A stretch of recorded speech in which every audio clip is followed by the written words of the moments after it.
السلام علیکم، کلاس 9 کی اردو ہے، سبق نمبر 3 بھیڑیا۔ آج ہم اس سبق کی مکمل مشق حل کریں گے۔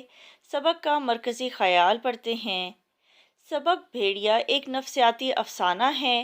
اس میں علامتوں کا استعمال کیا گیا ہے اور بتایا گیا ہے کہ انسان جتنا زیادہ اپنے ڈر کو اپنے اوپر حاوی کرتا ہے وہ اتنا ہی بڑھتا چلا جاتا ہے، یہاں تک کہ وہ انسان کو ختم کر دیتا ہے۔